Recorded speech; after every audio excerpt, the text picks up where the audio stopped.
امروز قرار راجع به یه موضوع مهمی صحبت بکنیم که شاید تک تک ما به نوعی طی ماه‌های اخیر یا سال‌های اخیر تجربه کرده و لمسش کرده باشیم، درباره گرانی دارو و خدمات درمان که در حقیقت طی سال‌های اخیر و به ویژه ماه‌های اخیر خیلی هم تشدید شده این داستان. یه آمارهایی هم از سوی داده‌های مرکز آمار منتشر شده که نشون میده در اردیبهشت ماه امسال حوزه بهداشت و درمان در صدر تورمه. یک عدد 12.5% مقابل اسم بهداشت و درمان ما قرار گرفته ناشی از تورم و اینکه طی 14 سال اخیر اصلا این عدد بی سابقه بوده و به نوعی رکورد زده. این مسئله به ویژه در مورد بیماران خاص مبتلا به MS، تالاسمی یا سرطان‌ها فشار بسیار زیادی رو به خانواده‌ها و خود بیمارها به دلیل دریافت خدمات درمانی و دارویی وارد کرده. این در حالیه که ما طی سال‌های اخیر سیاست‌ها و برنامه‌هایی رو اجرا کردیم که قرار بود منجر به ساماندهی حوزه دارو، صنعت کمک به صنعت دارو و همچنین افزایش نیافتن هزینه‌ها برای بیماران بشه، اما در حقیقت به نظر میرسه که ما الان در حال حاضر یه روند معکوسی رو شاهد هستیم که منجر به افزایش پرداخت از جیب بیماران شده. این موضوع رو امروز در برنامه تندرستی در تلویزیون اینترنتی همشهری قرار بررسی بکنیم. در استودیوی ما دو مهمان عزیز حضور دارند. دکتر آرش انیسیان، رئیس کمیسیون اقتصاد سلامت سازمان نظام پزشکی. آقای دکتر خیلی خوش آمدین. خیلی متشکرم. من مدیر کل اقتصاد سلامت سازمان هستم. بله، با بینندگان ما اگر سلام عرض میکنم خدمت بینندگان عزیز و امیدوارم که این بحث موجب اطلاع رسانی و آگاهی بیشتر مردم بشه. همچنین در خدمت دکتر هادی احمدی هستیم، عضو انجمن داروسازان ایران. آقای دکتر به شما هم خوش آمد عرض میکنم. خیلی متشکرم و ضمن خیلی مقدم با دکتر انیسیان و امیدوارم که این برنامه باعث بشه که هم مردم آگاه بشن هم مسئولین فکری به حال وضعیت دارو بکنن. خیلی ممنونم. اصلا این روند گرانی در حوزه دارو و خدمات درمانی چه اتفاقی براش افتاده که اینقدر الان محسوس شده و حتی داده‌های مرکز آمار هم تایید میکنه که ما بعد از 14 سال رکورد تورم رو در این حوزه زدیم. بله، بحث دارو و تجهیزات پزشکی رو به نظر من در یک ظرف باید ببینیم. اتفاقی که افتاد طی سالهای اخیر این بود که ارز تخصیص داده شده به تجهیزات پزشکی که تا سال 1400 رقم 4200 تومان بود آرام آرام شروع کرد به آزاد شدن و در سال 1401 بر اساس سیاست‌های درست دولت قرار بر این شد که قیمت ارز واقعی بشه تا از قاچاق معکوس کالا، از مصرف بی‌رویه دارو و تجهیزات پزشکی به خصوص مصرفی پیشگیری بشه و حفاظت مالی از جیب مردم اتفاق بیفته. اما اتفاقی که در بازار افتاد این بود که بله، قیمت دارو که مصنوعی پایین بود به قیمت واقعی نزدیک شد، اما قدرت خرید مردم افزایش پیدا نکرد. برای جبران این موضوع سال 1404 دولت در قانون بودجه حدود 85,000 میلیارد تومان رو به عنوان یارانه دارو و تجهیزات پزشکی که افزایش قیمت رو ناشی از آزاد شدن نرخ ارز تخصیص داده شده ایجاد می‌کرد در نظر گرفت. اما واقعیت این است که این عدد کمیه. یک، دو، این که تا به امروز حتی 1 ریال اون به بازار تزریق نشد. این نگرانی 30 و خورده همتی که میگن تزریق اون مال سال گذشته بود. سال گذشته 69 همت تخصیص داده شد ولی کمتر از 40 همت پرداخت شد و تصور بر این هست که خب پس 30 همت صرفه‌جویی شد، ولی واقعیت اینه که این 30 همت بار مالی هست که به جیب مردم تحمیل شد. کمبودهای دارویی باعث شد مردم دارو رو از بازار سیاه تهیه کنند. قطعی سیستم سامانه‌های بیمه ها باعث شد که مجبور بشن مردم دارو رو به نرخ آزاد تهیه بکنن و عملاً ما یه چیزی حدود نزدیک به 50% یارانه‌ای که باید به مردم تخصیص داده میشد تخصیص داده نشد و از جیب مردم پرداخت. آقای دکتر، مردم اینو تجربه میکنن اما چرا مسئولان تکذیب میکنن؟ ما از این صحبت‌های شما رو تایید شده از سمت مسئولان نداریم، از بیمه، از وزارت بهداشت، از سازمان برنامه بودجه. من فکر میکنم که شاید برمیگرده به نوع نگاه دوستان به قضیه. بذارید من استدلال سازمان برنامه بودجه رو خدمت شما میگم. سازمان برنامه بودجه میگه ما 2.5 میلیارد یورو ارز تخصیص میدادیم به سلامت، ما و تفاوت ارز 4200 تومان تا 28500 میشه 85 همت.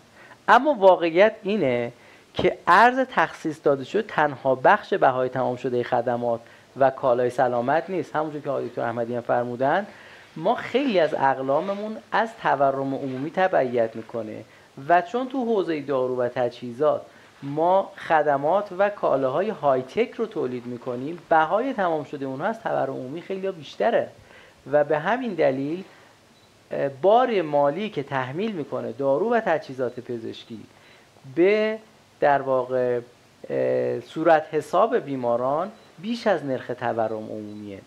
ما گزارشی را از سازمان نظام پزشکی در آبان ماه سال 1403 در شورای عالی بیمه مطرح کردیم و اونجا صراحتاً گفتیم تورم در حوزه سلامت در سال 1404 84% خواهد بود. اونجا همه ما مخالفت کردن و امروز میبینیم که این عدد تقریباً تا الان محقق شد. علتش بخشش تورم عمومی جامعه است، بخش آزادسازی نرخ ارز، بخش عدم تخصیص به موقع منابع دولتی به در واقع پرداخت هزینه‌های درمانه. بیمه ها الان همین الان که من با شما صحبت می‌کنم به داروخانه ها بیش از 74 همت بدهکارن. 74,000 میلیارد تومان طلب داروخانه هاست بابت مطالبات بیمه ایشون و متفاوت نرخ ارزی که باید پرداخت که از زمان اجرای طرح دارویار انباشته شده. نه مال همین چند ماه اخیر از دی ماه به این ور، از مثلا سهم هدفمندی یارانه ها از شاید از آذر ماه و مطالبات بیمه از دی ماه میبره. فقط 35,000 میلیارد تومان سازمان تامین اجتماعی بدهکاره.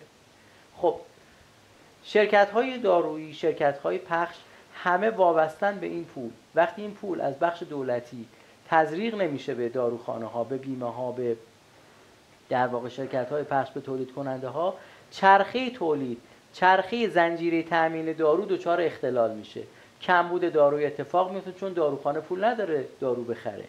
از اون طرف شرکت پخش نمیتونه در واقع دارو رو تامین کنه، از طرف دیگه تولید کننده نمیتونه تولید بکنه و بار مالی بازار سیاه دارو بر عهده بیمار. از طرف دیگه بازار رسمی دارو هم در واقع هزینه هایی که تحمیل شده به این بازار توسط یارانه به طور کامل پوشش داده نمیشه. پیش بینی ما این بود که آزادسازی نرخ ارز نزدیک به 130 همت بار تحمیل میکنه به نظام سلامت، در حالی که منابع تخصیص داده شده که اونم تخصیص داده نشده، پیش بینی شده 85 همته. یعنی ما یک گپ حدود در واقع 45 همتی رو اینجا داریم و اون پولی هم که اصلا پرداخت به علاوه مبالغی که آت آف پاکت اضافه شده به مردم. این باعث میشه بار مالی در واقع سیاست‌های دولت که سیاست‌های درستی ولی شیوه اجرای این سیاست‌ها باعث شده بار مالی به مردم تحمیل شه. خب ما برمیگردیم در مورد راهکار اجرای این سیاست‌گذاری‌ها و اینکه چه اتفاقی میفته که بتونه درست اجرا بشه. آقای دکتر انیسیا، ما یه نکته‌ای داریم در مورد اینکه گفته میشه الان بخش قابل توجهی از هزینه‌های مردم در حوزه بهداشت و درمان به خدمات درمانی و دارویی منتهی شده و حتی گفته میشه که مردم به این دلیل دارو و درمانشون رو رها میکنن یا کاهش میدن مصرفش رو. آیا ما در این مورد از سمت سازمان‌های متولی مثل سازمان نظام پزشکی یا حالا سازمان‌هایی که شما باشون مرتبط هستین داریم دیتایی آماری که تایید بکنه این مسئله رو؟ بله، اجازه بدید من این نکته رو عرض بکنم. ناکارآمدی ساختار پرداخت مطالبات و تخصیص بودجه در حوزه سلامت خیلی مرتبط به سازمان‌های بیمه‌گر نیست. واقعیت این هستش که ساختار بودجه ما، ساختار نظام دولتی ما به گونه‌ای هست که هر جایی هم که یه مقدار کارآمدی داشته باشه با این مدل ناکارآمد میشه. سازمان تامین اجتماعی همونجور که آقای دکتر احمدی فرمودن 9/27 حق بیمه‌ای که بیمه شدگان پرداخت میکنن باید بابت درمانشون هزینه کنن. اما مجلس قانونی تصویب میکنه که مثلا خانم ها میتونن با 20 سال سابقه کار بازنشست بشن و حقوق کامل بگیرن. خب این پول از کجا باید بیاد؟ کارکنان، افراد شاغل باید حق بیمه بدن، حقوق بازنشسته‌ها پرداخت بشه. وقتی که تعداد شاغلین به نسبت بازنشستگان اون نسبت لازم رو نداره، تامین اجتماعی از سایر منابعش از جمله حق در واقع بیمه سلامت پول مستمری بگیراشو میده. این حقو دارن؟ این حقو دارن، ولی موضوع این هستش که اگر این حق رو نداشتن چرا دیوان محاسبات تو الان جلوشو نگرفته؟ چرا سازمان بازرسی کل کشور ورود نکرده؟ چون برای مستمری بگیر این حق رو قائلن. موضوع این هستش که ما فقط نباید بگیم سازمان تامین اجتماعی بیمه سلامت یا بیمه مثلا نیروهای مسلح ناکارآمده. نه، این ناکارآمدی سیستماتیکه. مجلس ما قانونی تصویب میکنه مازاد بر توان مالی بیمه های ما پرداختی ایجاد میکنه. مثلا شورای عالی بیمه سلامت 2 سال قبل علیرغم مخالفت ما اومد و یک مصوبه داد که داروهایی که بدون نسخه شما میتونید بگیرید بیا تحت پوشش بیمه. خب اتفاقی که میفته چیه؟ اینه که من بابت یه دارویی بدون نسخه میرم پزشک، یه حق در واقع ویزیت پرداخت میکنم، بخشش در تعهد بیمه است. میام این دارویی که قیمتی هم نداره از جیبم میتونم پول بدم، میام از داروخانه تهیه میکنم با بیمه. امروز این بار مالی نزدیک به 9000 میلیارد تومان در ساله. این که اضافه شدن این که اضافه شده تصمیم اشتباهی که که شورای عالی بیمه سلامت تحت فشار در واقع مقامات وقت گرفت. ما همه مخالف بودیم ولی از بالا فشار آوردن که این مصوب بشود. چند قلم دارو دکتر حدوداً؟ 314 قلم بدون نسخه تحت پوشش بیمه قرار گرفت. خب این اتفاقی که افتاد. یا مثلا فرض بفرمایید که در مورد سازمان بیمه‌گر ما اومدیم فرانشیز کودکان زیر 7 سال رو به درستی صفر کردیم. گفتیم بیماران کودکان زیر 7 سال اگه بستری شدن تو بیمارستان در واقع پولی پرداخت نکنن، فرانشیزی پرداخت نکنن، در حالی که 10% فرانشیز داشتن. خب اتفاقی که افتاد چی بود؟ گفتن از منابع موجود باید پرداخت بشه، پولشو جایی ندیدن. خب عملاً وقتی قراره که این فرانشیز صفر بشه از جای دیگه ای مجبورن که کسر بکنن و اینجا بده. از کجا؟ از زنجیره خدمات و دارو.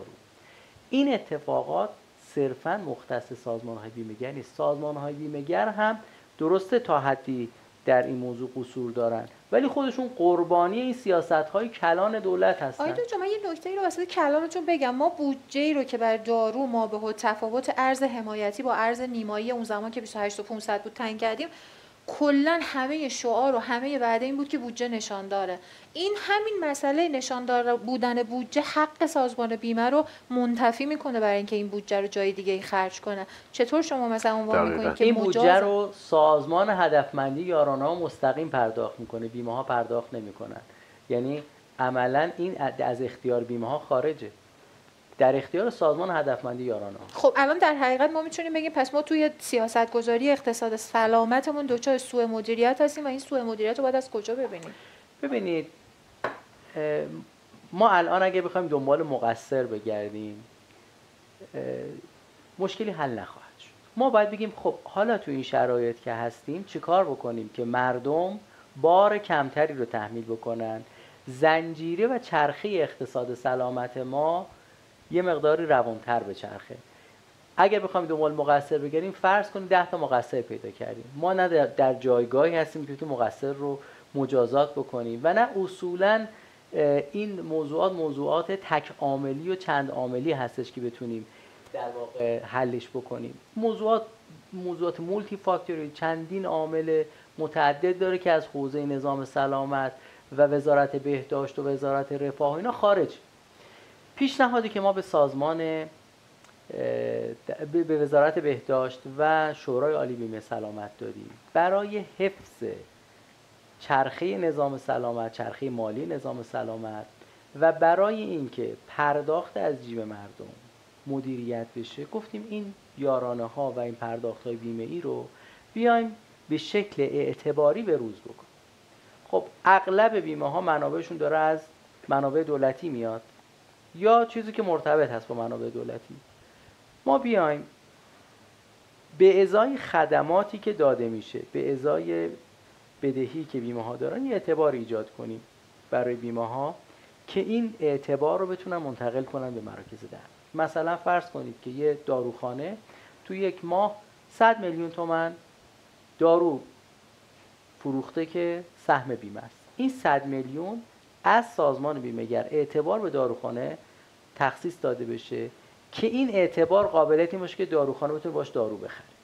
شرکت پخش بتونه با شرکت تولید کننده یا وارد کننده تصفیه حساب بکنه و اون شرکت وارد کننده بتونه باهاش ارزی رو تهیه بکنه که بتونه مجدد دارو وارد کنه، یا شرکت تولید کننده بتونه مواد اولیه بخره باش دارو وارد کنه. اینجوری نه اثر تورمی داره و نه تأخیر در پرداخت پیش میاد، نه دولت نگرانه که من پول نداشتم و ندادم. این عملاً گردش بار مالی نداره، اتفاق نه، بار مالی نداره. یک در واقع معادله که در واقع تراز صفره، یعنی همین مقدار که بدهی ایجاد میشه همین مقدار مطالبات دولت هست که با این تصفیه میشه و تهاتر میشه.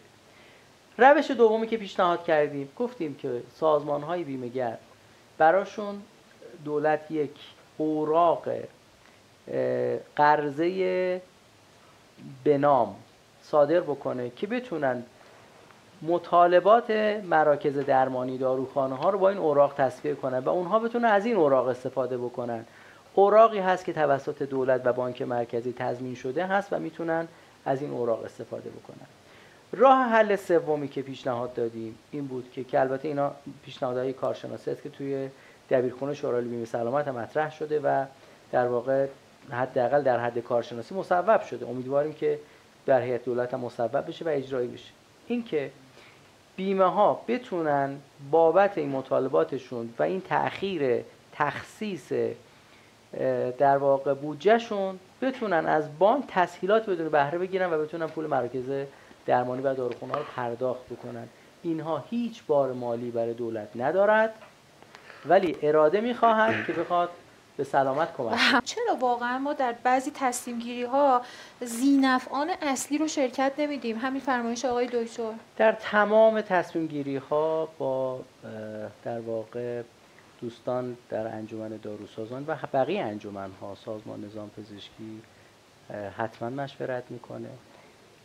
ببینید ما قطعا بهترین حالت این هستش که ما به صورت نقد همه مراودات مالیمون رو انجام بدیم، اما تو شرایطی که کشور قرار گرفته ما هر چقدر هم بخوایم اینجا داد و بیداد بکنیم و بخوایم اعتراض بکنیم مشکلی حل نمیشه. ما باید راهکار ارائه بکنیم، راهکارهایی که عملیاتی باشه، قانونی باشه. و آقای دکتر درست میفرمایند، ما نظام پزشکی رو درگیر کردیم در مورد اجرای ماده 38 قانون الحاق بخش به مقررات مالی دولت، در مورد تغییر قراردادهای مراکز درمانی با در واقع بیمه ها اومدیم اینو گنجوندیم قرارداد داروخانه ها و مصوب شورای عالی بیمه سلامت کردیم.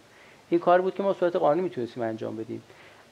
در مورد بحث ترک فعلی که فرمودند، بله ما چندین بار به سازمان بازرسی کل کشور، به رئیس جمهور، به معاون اول رئیس جمهور مکاتبه کردیم و مطالب رو گفتیم، اما باید شرایط اقتصادی کشور رو هم در نظر بگیریم. ما جزئی از این مردم هستیم و میدونیم که به هر حال مردم تحت فشارن. من اینجا قاطع عرض میکنم هیچ داروخانه‌ای بدون قرارداد بیمه نمیتونه کار کنه. هیچ داروخانه‌ای نمیتونه کار کنه. به چه دلیل؟ به این دلیل که مردم حقشونه که دسترسی داشته باشن به خدماتشون. مردم دارن حق بیمه پرداخت میکنن و باید بتونن استفاده کنن. آیا تو این لغو شد؟ این طبق بخشنامه اخیر سازمان غذا و دارو لغو شد. یعنی داروخانه ها دیگه یه زمانی نه من الزام و اجبار رو نمیگم. آره. در مورد الزام و اجبار عرض نمیکنم. من در مورد اقتصاد داروخانه دارم عرض میکنم. اقتصاد داروخانه به داروه و دارو بخشی از درمانه که تحت پوشش بیمه است و به هر حال عرض میکنم مردم حق دارند که بتونن از بیمهشون استفاده بکنن. ما به جای اینکه بیایم در واقع به این فکر بکنیم که حالا اگر چرخ اقتصاد من نگشت من مشکلم رو حل بکنم، نه، بیایم به این مشکل مردم رو چجوری میشه حل کرد. ما کنار مردم هستیم، ما باید در کنار مردم کار بکنیم و هیچ داروخانه تا حالا این کارو نکرده. هیچ مرکز در واقع دارویی رو من نمیشناسم، اگر میشناسی که لغو قرارداد بکنم. علیرغم تمام مشکلات همین داروخانه با این مشکلات ادامه دادن. ولی واقعیت این هستش که برای اینکه حق مردم بر سلامت ایفا بشه و استیفا بشه باید همه کنار هم قرار بگیریم. ما در کنار دولت در کنار ارائه دهنده خدمت و همینطور باید بیم چرخه مالی و اقتصادی کار رو به طور کامل ببینیم. ما نمیتونیم یه بخش از چرخه رو اصلاح بکنیم بخش‌های دیگه بمونه. ما نمیتونیم بگیم مثلا فرض بفرمایید که بیمه ها بیان این بخش رو پرداخت بکنن ولی از اون ور منابع دیگه که باید تخصیص پیدا بکنه تخصیص پیدا نکنه، قطعا دوباره یه جای دیگه کار به مشکل برخواهد. فرمایش شما کاملا صحیح، ولی در نهایت نتیجه این ماجرا تو نقطه آخر میرسه به مردم که داروخانه قادر به تامین دارو نیست، دسترسی مردم کم میشه و مراجعه میکنه بازار آزاد یا بازار قاچاق که یا داروی ناسالم بهش میده یا دارو با قیمت چندین به همین دلیل لازم می‌کنم زنجیره تامین رو باید درست کرد. نباید زودتر اتفاق بیفته. 3 سال یا 4 سال از زمان اجرای طرح دارویار میگذره. مردم همیشه کنار دولت بودن، ولی دولت همیشه کنار مردم بوده. ما حرفمون اینه دولت باید الان بیاد کنار مردم، باید حاکمیت بیاد کنار مردم برای حل مشکل سلامت. حل مشکل سلامت موضوع ساده ای نیستش که بگیم بلافاصله حل میشه. باید روش‌های مختلف، روش‌های کارآمد رو تو این حوزه به کار گرفت و قطعاً جامعه پزشکی، جامعه داروسازی و خود سازمان‌های بیمه‌گر، وزارتخونه‌های مختلف از وزارت اقتصاد، وزارت رفاه، وزارت بهداشت باید کنار هم قرار بگیرن و تا زمانی که این اتفاق نیفته ما سالهای سال باید کنار هم بشینیم و بگیم این مشکل رو داریم و حل نشده اون مشکل رو داریم حل. آقای دکتر علیسیان به عنوان نکته آخر، آیا در جلسات یا حالا مباحثی که مطرح میشه پیش بینی از اینکه چه زمانی ما میتونیم امیدوار باشیم این راهکارها محقق میشه یا منجر به حل مشکلات میشه وجود داره؟ یک کوتاه بفرمایید این موضوع رو. من اعتقادی به این ندارم که مشکلات حل میشه. مشکلات رو باید حل بکنیم. اعتقادی به این ندارم که دولت به تنهایی بدون مشارکت مردم و بالعکس مردم بدون همراهی دولت بتونن این مشکلات رو حل بکنن، چون اصلا خدمت سلامتی خدمت حاکمیتی و باید حتما همه کنار هم باشن. قطعا همه دارن تلاش میکنن که مشکلات حل بشه. حالا ما به عنوان سازمان نظام پزشکی هم تلاش خیلی زیادی کردیم و توی چند سال اخیر ما تونستیم تعرفه خدمات سلامت رو تا حدی نزدیک بکنیم به تعرفه واقعی، ولی خب قطعا تا تعرفه واقعی فاصله زیادی داریم. در مورد بحث دارو و تجهیزات پزشکی ما پیشنهادات زیادی دادیم، هم در شورای عالی بیمه سلامت، هم مستقیما به سازمان غذا و دارو، هم به سازمان برنامه بودجه. منتها اراده دولت در قانون بودجه سنواتیش دیده میشه. همونجور که آقای دکتر احمدی گفتن ما اراده‌ای برای حل واقعی مشکلات مردم نمیبینیم. نمیگیم نمیخوان، قطعا میخوان، ولی واقعیت این هستش که اگر سلامت مردم برای دولت اولویت بود کاری میکرد که الان سهم مردم از خدمات سلامت که بیش از 60%، این عدد به همون عدد 30% که در واقع در قانون برنامه پیش بینی شده میرسه. خیلی ممنونم آقای دکتر. به پایان یکی دیگه از برنامه‌های تندرستی در تلویزیون اینترنتی همشهری رسیدیم. موضوع مهمی رو امروز مورد بررسی قرار دادیم، نکات مهمی هم مطرح شد. امیدواریم که حداقل بیان این مشکلات و شنیده شدنش از سمت مسئولان بتونه منجر به یک گره‌گشایی کوچیک در حوزه دارو و چالش‌های عجیبی باشه که بیماران ما این روزها در دریافت خدمات درمانی و دارویی باهاش مواجه هستند.